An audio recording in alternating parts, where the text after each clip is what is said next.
আজকে শিম নিয়ে এলাম আপনাদের সম্মুখে। আমাদের গ্রামাঞ্চলে সিলেটি মানুষদের অত্যন্ত প্রিয় খাবার এই শিম। তো শিম বিভিন্ন প্রকারের হয়। আজকে যে আমি শিমটা নিয়ে এলাম আপনাদের সম্মুখে, এটি হলো লাল শিম। হ্যাঁ, লাল শিম, এই আপনারা দেখতে পাচ্ছেন, আমি ক্লোজ করে দেখাচ্ছি। লাল শিম, এই আপনারা দেখতে পাচ্ছেন, এটি হলো লাল শিম। এটি খেতে অত্যন্ত ভালো, অত্যন্ত আনন্দ লাগে, অত্যন্ত মজার। এটি আমাদের সিলেটি মানুষদের প্রিয় খাবার এই শিম। নতুন যদি শিম হয়, সাথে একটু ছোটো মাছ যদি হয়, তাহলে খাওয়া থেকে আর উঠার আর ইচ্ছাই করবে না, এখানে খেয়ে শুয়ে পড়বেন। তো এই আপনারা দেখতে পাচ্ছেন শিম গাছে কী ধরনের ফুল আসছে।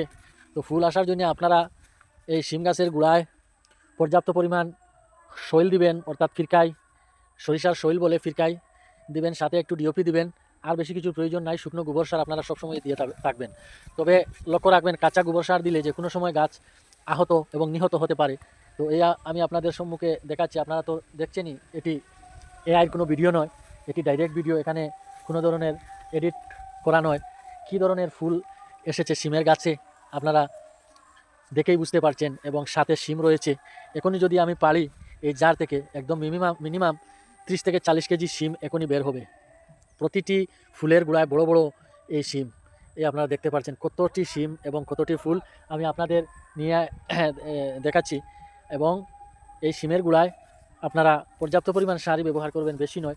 আর সময় মতো জল দিবেন, দেখবেন কিভাবে শিম আপনারা খাবেন। আরেকটি জার আমি দেখাচ্ছি, এই আপনারা দেখেন। তো আপনারা সবাই চাইলে নিজ বাসায় এই ধরনের শিম চাষ করতে পারবেন, এবং শিম আমাদের সিলেটি মানুষদের অত্যন্ত প্রিয় খাবার।